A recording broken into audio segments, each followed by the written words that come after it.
नमस्कार साथियों, मैं मनीष मेवाल आप सभी का आपके अपने चैनल में तहे दिल से स्वागत और अभिनंदन करता हूं। आज हम लोग कर रहे हैं कक्षा 11 की राजनीति विज्ञान का अध्याय 9 संविधान एक जीवंत दस्तावेज और आज है उसका लेक्चर नंबर 3। लेक्चर 1 और 2 हम लोग कवर कर चुके हैं। आइए जानते हैं कि आज के लेक्चर में हम लोगों को क्या क्या पढ़ना है।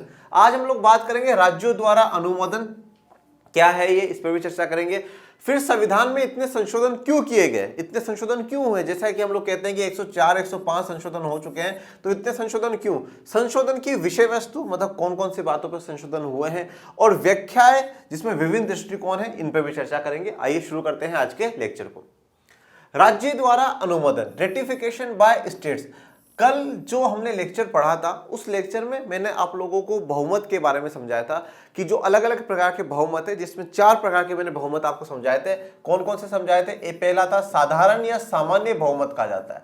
उसके लिए दोनों शब्द प्रयोग करे जाते हैं, कहीं कहीं हिंदी में सामान्य बहुमत लिख दिया जाता है, कहीं कहीं साधारण बहुमत लिखा जाता है, इंग्लिश में उसको सिंपल मेजोरिटी ही कहा जाता है। उसके बाद दूसरा पढ़ा था पूर्ण बहुमत, पूर्ण बहुमत, ठीक है, जिसे हम लोग एब्सोल्यूट मेजोरिटी कहते हैं। और फिर हमने पढ़ा था इफेक्टिव मेजोरिटी, जिसे या हम कहते हैं प्रभावी बहुमत के बारे में। और फिर चौथा और फाइनली हमने पढ़ा था विशेष बहुमत। कौन सा पढ़ा था? विशेष बहुमत। और विशेष बहुमत में मैंने आपको 3 पढ़ाए थे बच्चों। एक अंडर आर्टिकल 61 वाला, ये किस लिए प्रयोग होता है? राष्ट्रपति जी के महाभियोग के लिए प्रयोग होता है। उसके बाद अंडर आर्टिकल 249 में 249 में, ठीक है ना, ये राज्यसभा के लिए है। और फिर हमने पढ़ा था 368 वाला, और 368 में भी अनुच्छेद 368 में ये संविधान के संशोधन के लिए है। इसमें भी मैंने आपको 2 पढ़ाया था, एक तो सामान्य स्थिति में जब संसद को करना हो, और दूसरा जिसमें मैंने आपको ये बताया था कि राज्य, हमारे जितने भी राज्य हैं उनकी कम से कम आधी राज्य विधानसभा है उसको हाँ कर दे, और हाँ करने के लिए वहां पर कौन सा लागू होगा? साधारण बहुमत अपनाना होगा, ठीक है ना। ये चीज अपन आज और डिस्कस कर लेंगे। तो राज्यों द्वारा अनुमोदन मतलब जो भी संविधान में संशोधन किया जा रहा है, और विशेष करके ऐसे संशोधन जो कि राज्य के कार्य पर प्रभाव डालेंगे या जो संघीय ढांचा है केंद्र और राज्य का, इसको प्रभावित करेंगे, तो वहां पर संसद को राज्य सरकारों से, राज्यों की विधानसभाओं से विचार विमर्श करना होगा। वहां से राज्यों की विधानसभाओं से साधारण बहुमत के द्वारा पास करवाना जरूरी होगा। आइए जानते हैं, संविधान के कुछ अनुच्छेदों में संशोधन करने के लिए विशेष बहुमत पर्याप्त नहीं होता। देखिए, संविधान के कुछ ऐसे अनुच्छेद हैं जहां पे संशोधन करने के लिए विशेष बहुमत की आवश्यकता नहीं है। विशेष बहुमत ये वाला, ठीक है, स्पेशल मेजोरिटी जिसे हम लोग कहते हैं, स्पेशल मेजोरिटी की हर जगह आवश्यकता नहीं है, ये कुछ स्पेशल प्रोविजंस में ही लगाई गई है। बाकी तो आप साधारण बहुमत के द्वारा, हमने देखा था लास्ट लेक्चर में भी कि साधारण बहुमत के द्वारा कुछ चीजें पास कर दी जाती है, कुछ संशोधन कर दिए जाते हैं। राज्यों और केंद्र सरकार के बीच शक्तियों के वितरण से संबंधित या जनप्रतिनिधित्व से संबंधित अनुच्छेदों में संशोधन करने के लिए राज्यों से परामर्श करना और उनकी सहमति प्राप्त करना आवश्यक होता है। देखो, अब यहाँ पर आप केस को, कंडीशन को समझने की कोशिश करिएगा। मैंने पहले भी कहा है कि इस किताब को सिर्फ और सिर्फ 11th के नजरिए से ना पढ़े, उसको हमेशा सीखने के नजरिए से हमें पढ़ना है। अभी तक आपने संघवाद जाना, संघवाद का हमने पूरा चैप्टर पढ़ा, केंद्र और राज्य के बीच में हमने बातें करी। ये वाला चैप्टर मुख्यतः जो है वो किसके ऊपर है? संशोधन विधि के ऊपर है। अनुच्छेद 368, मैंने आपको लास्ट लेक्चर में कहा था कि अनुच्छेद 368 रट लीजिएगा। कौन से भाग में आता है? भाग 20 में आता है, बहुत इंपॉर्टेंट है। ये पूरा चैप्टर लगभग अनुच्छेद 368 के आसपास इर्द गिर्द घूम रहा है, और हर चैप्टर कोई ना कोई से अनुच्छेदों के आसपास में इर्द गिर्द हमारे घूमे हैं। तो अनुच्छेद 368 के आसपास में पूरा चैप्टर घूम रहा है।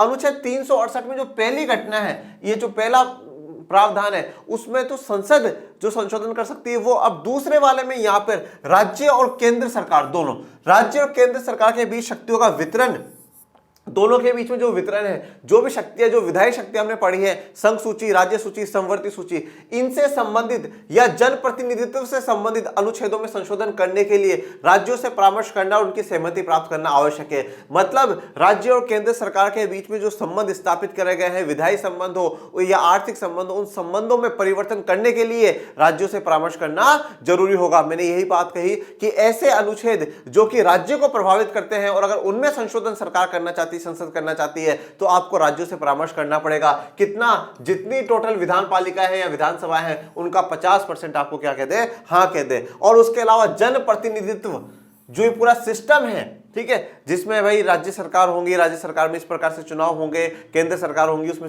ये जनप्रतिनिधित्व से संबंधित कोई अनुच्छेद है, अगर उसमें भी आप परिवर्तन करना चाहते हो तो आपको राज्य से परामर्श करना जरूरी है, उनसे सलाह मशुरा लेना जरूरी है। और सलाह मशुरा कैसे होगा 50% हम लोगों को देखना ही होगा, तो राज्यों से परामर्श करना और उनकी सहमति प्राप्त करना आवश्यक होता है। ये क्या हो जाता है, जरूरी हो जाता है। तो यहां तक आपको बात क्लियर हो जानी चाहिए। 4 बहुमत हमने पढ़े, साधारण, सामान्य बहुमत, पूर्ण बहुमत, प्रभावी बहुमत, विशेष बहुमत, ये बहुत जरूरी है। ये पहले के चैप्टर्स में भी आया था और पहले के चैप्टर में भी आया था जब भी मैंने आपको इसको क्लियर करा था, पर ये वाला चैप्टर जो है बच्चों ये बहुत इंपॉर्टेंट है। और इंपॉर्टेंट में विशेष बहुमत सबसे इंपॉर्टेंट है, और विशेष बहुमत में भी इसकी आपकी किताब में चर्चा नहीं कर रही है, ये मैंने आपको एक्स्ट्रा बताया है। इसकी भी चर्चा नहीं करी है, ये भी मैंने आपको एक्स्ट्रा बताया। बात सिर्फ और सिर्फ अनुच्छेद 368 की करी है, और अनुच्छेद 368 के में आज का जो टॉपिक हम लोग पढ़ रहे हैं राज्यों द्वारा अनुमोदन, वो इसका जो दूसरा वाला प्रावधान है उसके बारे में। आप सब मुझे आज कमेंट बॉक्स में ये बताएंगे कि इस वाले में कौन सा सूत्र लगता है, जो फॉर्मूला बताया था वो फॉर्मूला क्या था, वो आप मुझे कमेंट में बताइएगा। संघीय संरचना का अर्थ यह है कि राज्यों की शक्तियां केंद्र सरकार की दया पर निर्भर नहीं करती। देखिए, संघवाद वाला जब हमने चैप्टर पढ़ा था तो ये जितने भी जो डाउट्स है ना कि क्या जो राज्य सरकार है वो संघ सरकार के अधीन है, क्या राज्य सरकार के पास कुछ अपनी शक्तियां हैं, क्या भारत सच में संघीय देश है या नहीं है, ये सारे जो चर्चा है ये हम संघवाद वाले चैप्टर में विस्तार से और विस्तृत रूप में हम लोग इन पर चर्चा कर चुके हैं, हम उनको समझ चुके हैं। और जो संघीय ढांचा भारत के संविधान ने बनाया है केंद्र और राज्यों के लिए, इसमें हमें एक बात स्वीकार कर लेनी चाहिए कि केंद्र सरकार के पास ज्यादा शक्तियां हैं, इसमें कोई डाउट वाली बात नहीं है। केंद्र सरकार ज्यादा ताकतवर है, ज्यादा पावरफुल है, परंतु राज्य सरकारें केंद्र सरकार की दया पर निर्भर नहीं है। राज्य सरकारों के पास खुद के विधायी अधिकार है कि इन मुद्दों पर उनको कानून बनाने हैं। राज्य सरकार के पास खुद का राजस्व आता है, खुद का रेवेन्यू आता है, उनको केंद्र सरकार पर डिपेंड होने की आवश्यकता नहीं है। तो यहां पर हमारे भारत की संघीय संरचना का सीधा सा अर्थ होता है कि जो राज्यों की शक्तियां हैं, जो पावर है स्टेट्स की, वो किसी केंद्र सरकार की दया पर निर्भर नहीं करती कि हमें केंद्र सरकार देगी। जहां जहां पर आप एकात्मक व्यवस्था देखते हैं, एकात्मक शासन व्यवस्था जहां जहां पर है बच्चों, वहां पर क्या होता है, एक ही सरकार होती है, केंद्र सरकार। अगर वहां पर राज्य सरकारें हैं भी तो राज्य सरकारों को हर काम किससे, केंद्र सरकार से पूछ करके करना पड़ेगा कि हम ये काम कर दे या ना कर दे। अगर राज्य में कुछ डेवलपमेंट करना है तो केंद्र से पैसा लेना पड़ेगा, परंतु भारत में ऐसा नहीं है, वो केंद्र सरकार की दया पर निर्भर नहीं है। संविधान में राज्यों की शक्तियों को सुनिश्चित करने के लिए यह व्यवस्था की गई है कि जब तक आधे राज्यों की विधान पालिकाएं किसी संशोधन विधेयक को पारित नहीं कर देती तब तक वह संशोधन प्रभावी नहीं माना जाएगा। वेरी वेरी वेरी इंपॉर्टेंट बात, ये वाला जो लिखा गया है ये पूरा इस टॉपिक का आपको कंक्लूजन मिल जाता है। संविधान में राज्यों की शक्तियों को सुनिश्चित करने के लिए, देखो अब राज्यों की पावर, संविधान में 2-3 बातों का आपको विशेष रूप से ध्यान रखना। एक तो कभी भी संसद किस मुद्दे को नहीं बदल सकती, संसद भारत के संविधान के मूलभूत जो ढांचा है उसको नहीं बदल सकती। मूलभूत ढांचा या बेसिक स्ट्रक्चर क्या है, ये कब आया था, ये केशवानंद भारती केस में आया था। किस में आया था, केशवानंद भारती केस में आया था।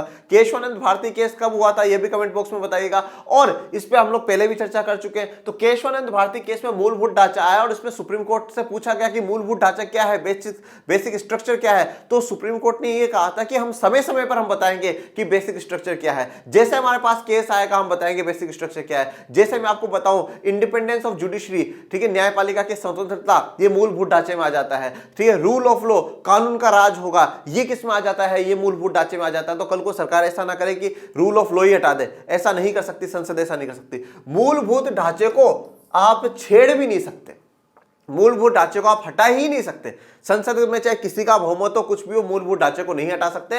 ये बेसिक स्ट्रक्चर वाली जो अवधारणा है पूरी दुनिया में सबसे पहली बार भारत ने दी। ठीक है, भारत के सुप्रीम कोर्ट ने ये कहा कि मूलभूत ढांचा बेसिक स्ट्रक्चर है जो संविधान का, उसको संसद कभी नहीं बदल पाएगी। तो पहली बात तो मूलभूत ढांचे को कभी संशोधित नहीं किया जा सकता। Very very very important. दूसरी बात, संसद किसी भी चीज को परिवर्तित कर देगी, परंतु जब उसको राज्य की शक्तियों को परिवर्तन करने की बात आएगी तो राज्यों से परामर्श करना जरूरी है। राज्यों से परामर्श करने का अर्थ यह हो गया कि कहीं ना कहीं जो राज्यों की शक्तियां हैं वो आसानी से संसद नहीं छीन पाएगा। संसद एकात्मक शासन व्यवस्था लागू नहीं कर पाएगा। उसको राज्यों की पावर लेने के लिए राज्यों से परमिशन लेनी होगी, और राज्यों की परमिशन जब ली जाएगी तो राज्य अपनी पावर नहीं छोड़ेंगे, और इससे क्या है, हमारे देश में संघीय जो व्यवस्था है वो बनी रहेगी। तो संविधान में जो राज्यों की शक्ति दी गई है उसको सुनिश्चित करने के लिए यह व्यवस्था करी गई कि जब भी इस प्रकार का संविधान में संशोधन हो जो कि राज्यों को प्रभावित करे, उसमें क्या हो, आधे राज्यों की विधान पालिकाएं किसी संशोधन विधेयक को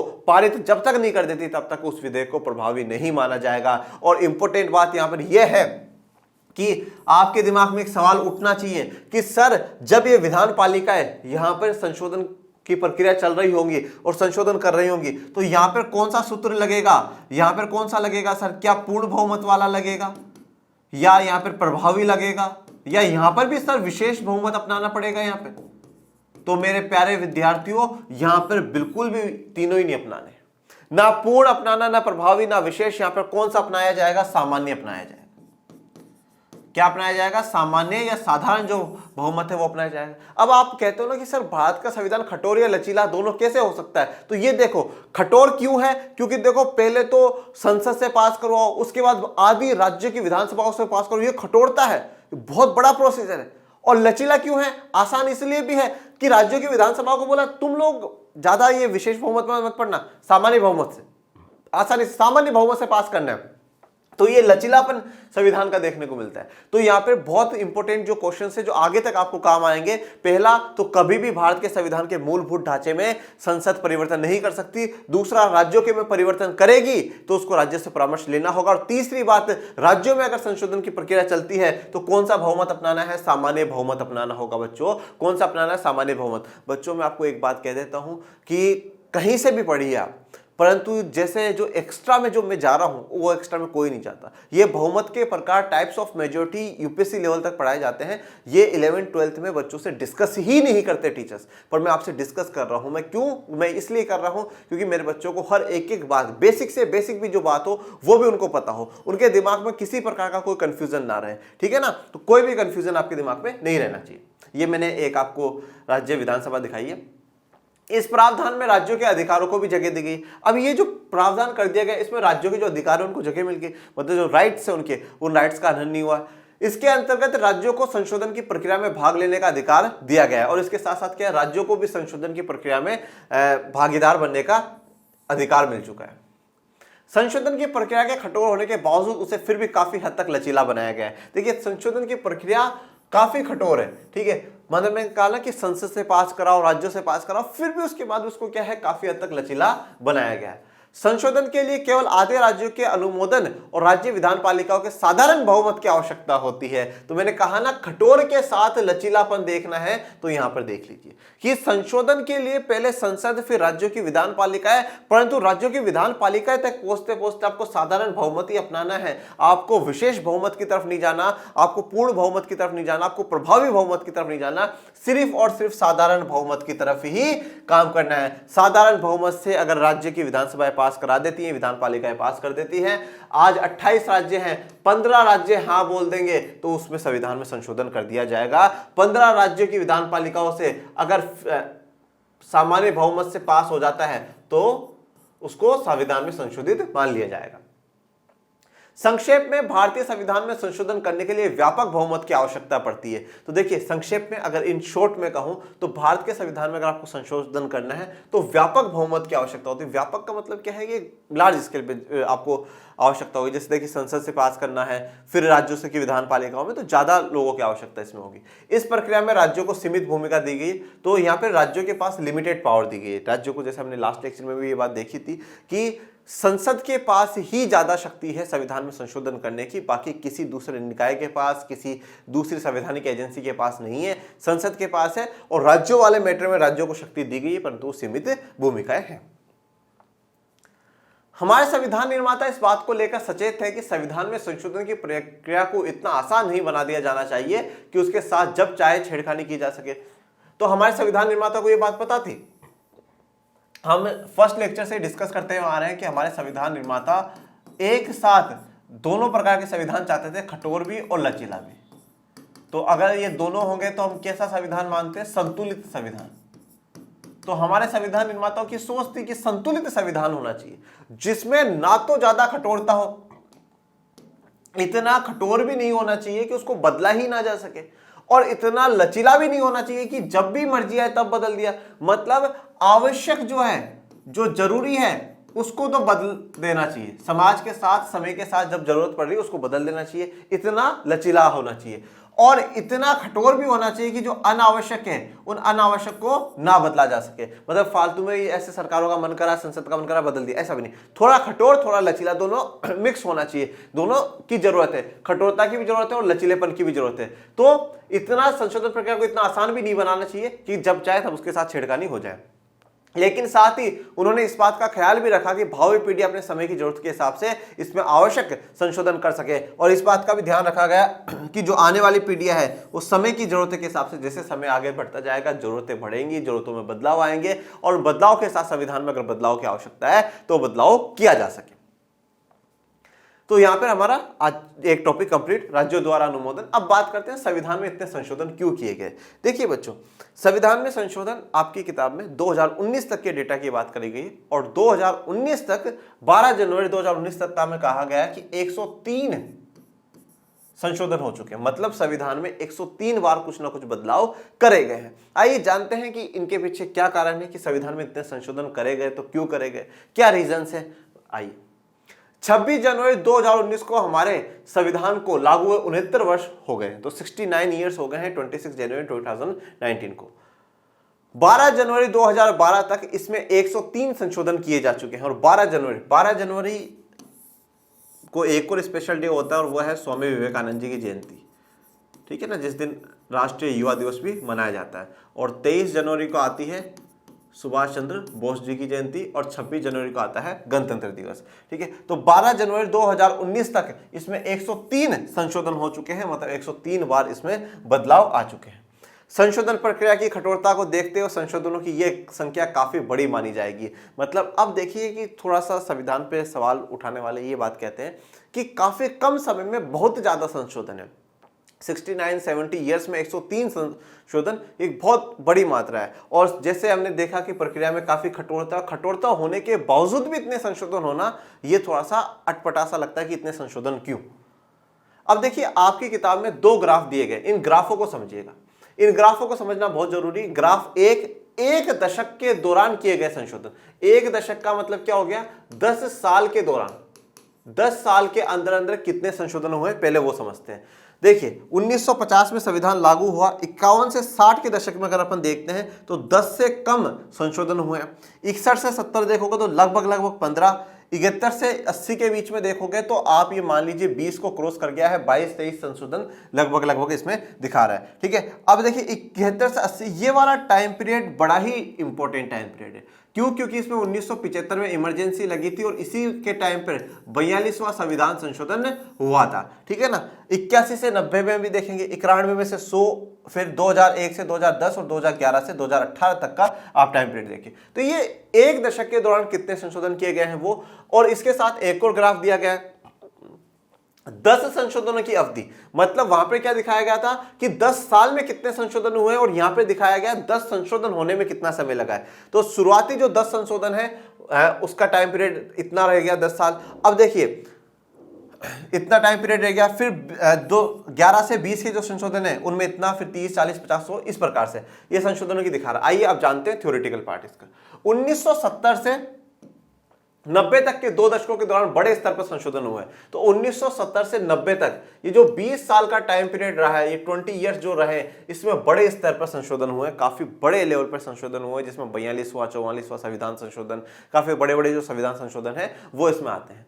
दूसरा ग्राफ 1974 से 76 के बीच 3 वर्ष के अंतराल में 10 संवैधानिक संशोधन किए गए। मतलब देखो 3 साल के अंदर 10 संवैधानिक संशोधन किए गए हैं। 1974 से 76 के बीच में इंदिरा गांधी जी की सरकार थी, और उसी समय आपातकाल लगाया गया, इमरजेंसी लगाई गई।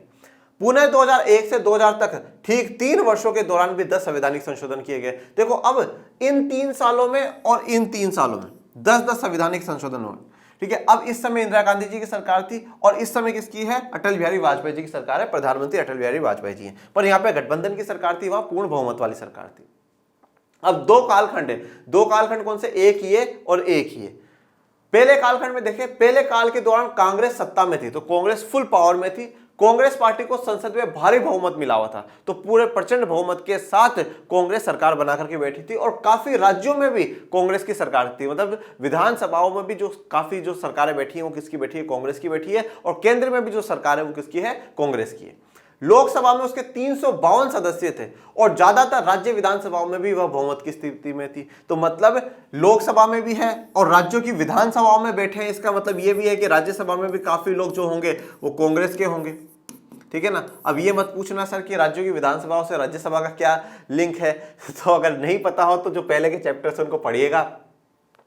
दूसरा जो दौर हमने बात करी 2001 से 3 वाली, ये वाला दौर था गठबंधन की राजनीति का, ठीक है। मैंने पहले भी डिस्कस कराया कि 1989 से लेकर के 2014 तक का जो दौर रहा है ये भारत की गठबंधन वाली राजनीति है। इसमें केंद्र में सरकारें पूर्ण बहुमत के साथ आई नहीं, गठबंधन के साथ ही आई हैं। फिर 2014 में फाइनली नरेंद्र मोदी जी प्रचंड बहुमत के साथ, पूर्ण बहुमत के साथ सरकार बनाते हैं, जिसमें विभिन्न राज्यों में अलग अलग दलों की सरकारों का काम कर रही थी। अब ये जो गठबंधन की सरकारें केंद्र में बन रही थी, इसका एक मुख्य कारण क्या था कि जो राज्य हैं वहां पे क्षेत्रीय दलों का उदय हुआ बच्चों, ठीक है। वहां पे जो क्षेत्रीय दल हैं, रीजनल पार्टीज हैं, वो बनना शुरू हुई, और वहां पर रीजनल पार्टीज की ही ज्यादातर क्या है, विधानसभाओं में राज्य सरकारें बनने लगी। तो अब हमें ये देखने को मिला कि अलग अलग राज्यों में अलग अलग पार्टी की सरकार है। यहां पर क्या था इस वाले दौर में, अगर हम देखें 1974 से 76 वाला जो दौर है, इसमें कांग्रेस फुल पावर में थी, राज्यों में भी ज्यादातर राज्यों में किसकी सरकार थी, कांग्रेस की सरकार थी,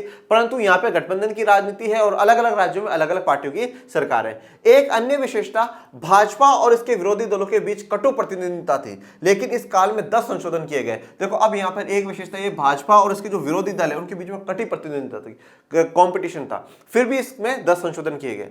इसलिए संशोधन केवल सत्ताधारी पार्टी के बहुमत पर ही निर्भर नहीं करते। तो यहां पर ऐसा नहीं है कि सिर्फ और सिर्फ जो सत्ताधारी पार्टी थी उसके बहुमत के आधार पर ही हो गए, बाकी दूसरी पार्टियों ने भी संशोधन चाहे होंगे, तो मतलब समय के साथ संशोधन की डिमांड हुई होगी और वो संशोधन किए गए होंगे। संशोधनों के पीछे सत्ताधारी दल की राजनीतिक सोच बहुत मायने नहीं रखती थी, बल्कि ये संशोधन समय की जरूरतों के अनुसार किए गए हैं। तो ये जो भी संशोधन हुए हैं वो समय की जरूरतों के अनुसार किए गए हैं, ठीक है। जब जब ऐसा लगा कि नहीं समय में अब आवश्यकता है, हमें संशोधन सुधार कर देने चाहिए। और देखिए कुछ संशोधन ऐसे हैं बेटा जिनमें मतलब हमें ये देखने को मिलता है कि कोई बड़ा प्रभाव नहीं पड़ेगा, अभी आगे अपन उन पर चर्चा करेंगे, ठीक है। नेक्स्ट जो टॉपिक है वही है। कुछ संशोधन ऐसे हुए जिनका होना ना होना फर्क नहीं पड़ता, same to same as copy करके उनको कंटिन्यू करते गए। कुछ संशोधन से आप देखिए 42वां जो संविधान संशोधन हुआ, उस 42वें संविधान संशोधन में जो कुछ चेंज करा गया था वो वापस कुछ रिप्लेस 44वें संविधान संशोधन में कर दिया गया। तो काफी कुछ मतलब आप ऐसा देखेंगे कि रिप्लेसमेंट जो है वो हुआ है, और कॉन्स्टिट्यूशन में जो मूल बातें लिखी हुई है वो ऑलमोस्ट चल रही। कुछ चीजें जो है मेन एडिशन में लेकर के आए गई हैं, ठीक है। ये संशोधन की विषय वस्तु, अब तक किए गए संशोधनों को 3 श्रेणियों में बांटा जा सकता है, 3 कैटेगरी में बांट सकते हैं। पहली श्रेणी में वे संशोधन शामिल किए गए हैं जो तकनीकी या प्रशासनिक प्रकृति के हैं और ये संविधान के मूल उपबंधों को स्पष्ट बनाने, उनकी व्याख्या करने और छिटपुट संशोधन से संबंधित है। देखो पहली जो कैटेगरी बताइए वो तकनीकी या प्रशासनिक प्रकृति के हैं। इसमें क्या करा गया है, जो संविधान के जो मूल उपबंध है, जो मेन बातें जो संविधान में लिखी गई, जो मेन ओरिजिनल कॉन्स्टिट्यूशन था उसमें जो पॉइंट्स लिखे गए हैं, या तो उनको स्पष्ट बनाने के लिए, उनको क्लियर करने के लिए, हो सकता है कि सरकार और न्यायपालिका के बीच में थोड़ी सी अनबन चल रही हो, क्लियरिटी ना हो, तो उनको बिल्कुल क्लियर करने के लिए, ठीक है। जैसा कि अपन लोगों ने देखा था कि जब जमींदारी वाले मामले को हटाना था, ठीक है, और राइट टू प्रॉपर्टी का मामला बीच में आ रहा था, तो नेहरू जी ने कुछ संशोधन उसमें कर दिए। तो स्पष्ट बनाने के लिए, बिल्कुल क्लियर करने के लिए, उनकी व्याख्या करने के लिए, उनको इंटरप्रेट करने के लिए कि हाँ भाई अब देखो न्यायपालिका इस प्रकार से इंटरप्रेट करना चाहती है, तो ये बात हम ऑलरेडी ऐड कर देते हैं जिससे कि इंटरप्रेशन आसानी से हो जाए। और छिटपुट संशोधन छोटे मोटे संशोधन है जिनका होना ना होना कोई बड़ा प्रभाव नहीं डालता है, एज टू एज मतलब रहता है संविधान। उन्हें केवल सिर्फ तकनीकी भाषा में संशोधन कहा जा सकता है, वास्तव में वे उपबंधों में कोई विशेष बदलाव नहीं करते हैं। तो एक टेक्निकली थोड़ा बहुत चेंज करा गया है, बाकी कोई बहुत बड़ा बदलाव संविधान में उससे नहीं हुआ है। उच्च न्यायालय, जैसे कि उदाहरण के तौर पर आप देखें, उच्च न्यायालय हाईकोर्ट के न्यायाधीशों की सेवानिवृत्ति की आयु सीमा 60 वर्ष से 62 वर्ष कर दी गई। कौन से संशोधन से? 15वें संशोधन से। इसी प्रकार सर्वोच्च न्यायालय सुप्रीम कोर्ट के न्यायाधीशों का वेतन कौन से 54वें संशोधन से। देखिए अब 60 से 62 वर्ष आयु सीमा कर देना, इसमें भैया देखो ये तो कोई ऐसा संविधान में ऐसा नहीं है कि कमी थी तो वही पहले 60 करा फिर 62। अब ये तो बेसिक बात है, लगा कि 62 कर देनी चाहिए, वेतन इंक्रीमेंट जो भी हो, जो भी इशू रहा, ये बेसिक बात है। तो इनमें कोई बहुत बड़ा ऐसा संविधान में चेंज देखने को नहीं मिलता। इसके साथ एक आपके किताब में एक और दिया हुआ है, वो दिया हुआ है SC ST के रिजर्वेशन का, ठीक है, अनुसूचित जाति और जनजाति के रिजर्वेशन का। कौन से रिजर्वेशन का? राजनीतिक आरक्षण। राजनीतिक आरक्षण में हम लोगों ने पहले पढ़ा है कि SC ST को लोकसभा में और राज्यों की विधानसभा में, राज्यसभा में नहीं है, लोकसभा में और राज्यों की विधानसभाओं में अनुसूचित जाति और जनजाति को आरक्षण दिया जाएगा। कुछ सीटें आरक्षित करी जाएगी उनकी जनसंख्या के अनुपात में। उनकी जितनी जनसंख्या होगी उनकी जनसंख्या को हमें बिल्कुल देखना होगा, हमें बिल्कुल क्या करना होगा, क्लियर हम लोगों को करना होगा। तो लोकसभा और विधानसभा इनमें SC ST को रिजर्वेशन दिया गया। इसमें यह कहा गया कि ये जो रिजर्वेशन है वो सिर्फ और सिर्फ 10 सालों के लिए, SC ST के रिजर्वेशन के लिए और इनके साथ साथ एंग्लो इंडियन के रिजर्वेशन के लिए। एंग्लो इंडियन के लिए सिर्फ और सिर्फ 2 सीटें रखी गई थी लोकसभा में। अब SC ST के रिजर्वेशन और एंग्लो इंडियन के रिजर्वेशन पे कहा गया SC ST में अनुपात में, उनकी जनसंख्या के अनुपात में।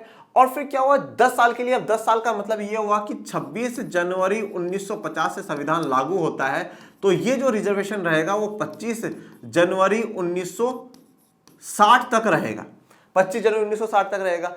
अब परंतु सरकारों को ऐसा लगा कि नहीं प्रतिनिधित्व आगे नहीं पहुंच पाएगा अगर SC ST का और इन वर्गों के साथ सही नहीं होगा, तो 10-10 साल तक बढ़ाते गए। सरकार ने फिर संशोधन करा और 1970 तक कर दिया, फिर सरकार ने संशोधन करा 1980 तक कर दिया, फिर सरकार ने संशोधन करा 1990 तक कर दिया, फिर सरकार ने संशोधन करा 2000 तक कर दिया, फिर सरकार ने संशोधन करा 2010 तक कर दिया, फिर सरकार ने संशोधन करा 2020 तक कर दिया और फिर फाइनली 2019 में, ठीक है, संसद ने फिर से संशोधन करके SC ST का जो रिजर्वेशन है वो 2030 तक कर दिया। कौन सा? राजनीतिक जो आरक्षण है उसकी बात हुई है। और इसी 2019 वाले में सरकार ने क्या करा, एंग्लो इंडियन वाले को नहीं बढ़ाया, और यहां तक जितने बार भी बढ़े हैं SC ST का और एंग्लो इंडियन का दोनों का बढ़ाया गया है। तो एक उदाहरण ये भी दिया गया। अब देखो इसमें भी कोई बहुत बड़ा परिवर्तन वाली बात नहीं, वही बात सेम टू सेम आगे कॉपी होती जा रही है। तो अब ये भी आप देखो संशोधन कितने, 1 2 3 4 5 6 7, तो 7 संशोधन तो ऐसे हो गए, ठीक है।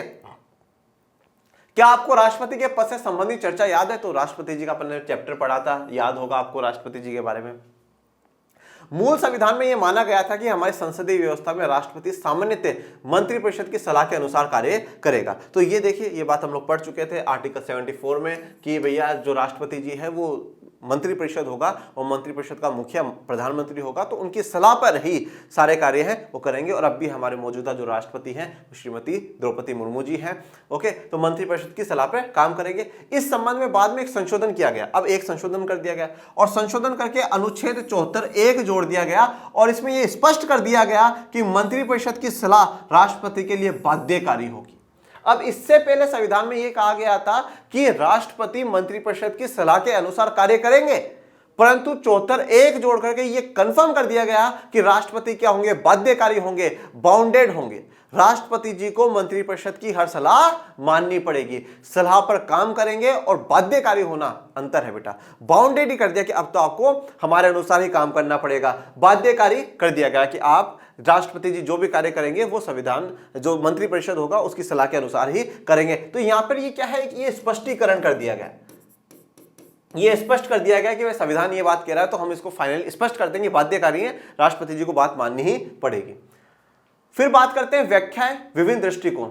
संविधान की व्याख्या को लेकर न्यायपालिका और सरकार के बीच अक्सर मतभेद पैदा होते रहे। तो ये बात तो आप न्यायपालिका वाले चैप्टर में पढ़ चुके हैं, ये बात आप अधिकार वाले चैप्टर में पढ़ चुके हैं। आपको पता है कि कब कब किस किस प्रकार से सरकार के बीच में और न्यायपालिका के बीच में मतभेद चला है। जब संसद में किसी पार्टी की, एक पार्टी का प्रचंड बहुमत होता है तो कार्यपालिका, जैसे हम सरकार कहते हैं, वो कार्यपालिका अपने आप में ज्यादा शक्ति लेना चाहता है और न्यायपालिका को कमजोर करना चाहता है। पर जब कार्यपालिका कमजोर रहता है, गठबंधन की सरकारें चलती हैं, तब न्यायपालिका ज्यादा शक्ति लेना चाहता है, सरकार उनकी शक्तियां कम करना चाहता है। तो सरकार और न्यायपालिका के बीच में मतभेद चलता रहता है और ये मतभेद हम लोगों ने देखा है, ठीक है। ये मतभेद हमने अधिकार वाले चैप्टर में देखा है, ये मतभेद हमने न्यायपालिका वाले चैप्टर में देखा है, न्यायाधीशों की नियुक्ति के मामले में भी हमने इसमें देखा है। तो ये अक्सर मतभेद चलता रहता है। संविधान के अनेक संशोधनों इन्हीं मतभेदों की उपज के रूप में देखे जा सकते हैं। देखिए अब जो संशोधन हुए हैं ना, जो अमेंडमेंट्स हुए हैं, उन अमेंडमेंट्स में काफी अमेंडमेंट जो हुए हैं वो सिर्फ और सिर्फ सरकार और न्यायपालिका के मतभेदों के कारण भी हुए हैं। ठीक है, अब आप सभी को पता है कि सुप्रीम कोर्ट के पास ये पावर है कि वो संविधान की व्याख्या करे। इंटरप्रेटर है वो कॉन्स्टिट्यूशन का, वो बताएगा कि संविधान में ये बात जो लिखी हुई है उसका अर्थ ही है। अगर सुप्रीम कोर्ट सरकार के अनुसार कहता है, अगर सरकार जो उस बात से सहमत हो जाती है तो ठीक है, और सरकार को लगता नहीं यार हमारे काम में अड़चन आ रहा है सुप्रीम कोर्ट का फैसला, तो वो क्या करते हैं, संविधान में संशोधन कर देते हैं। ठीक है, तो काफी जो संशोधन हुए हैं वो इन मतभेदों के कारण ही हुए हैं, जिसमें से आप देखेंगे जब हम लोग को 74-75 के समय में, 1975 के समय में इमरजेंसी चलेगी, तो उस समय में काफी इंदिरा गांधी जी और न्यायपालिका के बीच में काफी मतभेद होते हैं, और 75 में इमरजेंसी के दौरान काफी बड़े स्तर पे जो 42वां संविधान 76 में होता है वो करे जाते हैं, काफी बड़े बदलाव करे जाते हैं। ये सब कुछ ये क्यों हुआ, क्योंकि न्यायपालिका और सरकार के बीच में मतभेद था। और अब देखिए न्यायपालिका मतलब मैं कहूं जुडिशरी, और स्पेशली अगर हम बात करें इंदिरा गांधी जी वाला जो टाइम पीरियड है, उस समय जो दोनों के बीच में, सरकार के बीच में और न्यायपालिका के बीच में जो भी मतभेद हुआ, इसके बारे में जो आप बहुत ज्यादा विस्तार से पढ़ेंगे ना, वो पढ़ेंगे बेटा क्लास 12 में। वैसे तो अगर आपने पहले के चैप्टर्स देखे होंगे तो आपको पता है मैंने काफी कुछ एक्सप्लेन कर रखा है, पर फिर भी क्लास 12 में पूरा एक चैप्टर आएगा इमरजेंसी के ऊपर, चैप्टर नंबर 6 है वो। ठीक है, चैप्टर 6 है वो पूरा इमरजेंसी के ऊपर आएगा, उस समय अपन और भी जानेंगे इनके बारे में। इस तरह के टकराव पैदा होने पर संसद को संशोधन का सहारा लेकर संविधान की किसी एक व्याख्या को प्रमाणिक सिद्ध करना पड़ता था। देखिए अब सुप्रीम कोर्ट का काम क्या है, जो संविधान में लिखा है उसकी व्याख्या करना। ठीक है, और संविधान में संशोधन करना संसद के हाथ में।